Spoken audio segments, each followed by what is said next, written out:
আবার শীত পড়ছে। মাঝখানে বেশ শীতটা চলে গেছিল। কিন্তু আবার ফের ঘুরিয়ে শীত পড়ছে। হ্যাঁ, হ্যাঁ জানি অতটাও শীত নেই কিন্তু তাও আমার শীত করছে। যাই হোক, এই দিনটা ছিল আমার একার দিন। মানে আমি একাই ছিলাম ঘরের মধ্যে। কেউ ছিল না তাই নিজের মনের মতো করে নিজের পছন্দের রান্না কিছু আমি করছিলাম। তো এখানে দেখতেই পাচ্ছ আমি সমস্ত তরি-তরকারি কেটে নিয়েছি নিজের মতো করে রান্না করব বলে। এখানে মশলার সামগ্রীও আমি নিয়ে নিয়েছি যার মধ্যে আদা, রসুন, লঙ্কা, পেঁয়াজ, তার সাথে দিয়ে দিয়েছিলাম ধনে গুঁড়ো আর জিরে গুঁড়ো। আর সাথে আমি বানাতে চলেছি অ্যাকচুয়ালিতে মূলোর তরকারি। তাই সরি মূলোর তরকারি না, মূলোর শাক। এদিকে কথা বলতে বলতে দেখো আমি নিজের জন্য যে পছন্দের চাটনি, আমার আবার সবার হাতের চাটনি ভাল লাগে না, নিজের হাতের চাটনিটাই বেশি আমার পছন্দ।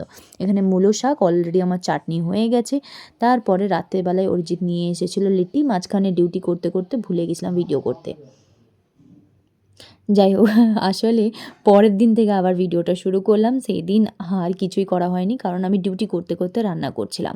আর এই যে এই সময় আমাকে দেখছো, এই সময় আমার সমস্ত রান্না হয়ে গেছে ইতিমধ্যে। এই দিনও বাড়িতে কেউ ছিল না তাই আমি পছন্দের আবারও রান্না করেছিলাম আমি পেঁয়াজ পোস্ত, সাথে করেছিলাম আলু ভাতে, আর করেছিলাম ডাল, আর তার সাথেই টিফিন টাইমে মুড়ি খাবো বলে একটুখানি বানিয়েছিলাম আলু, গাজর আর ফুলকপি দিয়ে এরকম ঝুড়ি ঝুড়ি করে ভাজা, খুব টেস্টি একটা আলু ভাজা।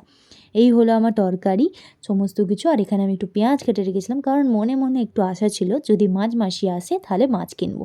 তোমরা কি জানো, জীবনে প্রথমবার আমি এই মাছটা কিনেছিলাম কারণ আমার আবার যাত্রার হাতে মাছ খেতেও ভালো লাগে না। আমার দিদা যা মাছ বানাতো না দারুণ, তারপরে আমার নিজের মা, আর এখন আর আমার কারোর হাতেই ভালো লাগে না। মায়ের বাড়ি গেলে মায়ের হাতে মাছ ভাত খাই আর নিজের মনের মতো করে মাছ বানালাম। এই ছিল আমার ফাইনালি পঞ্চব্যঞ্জন।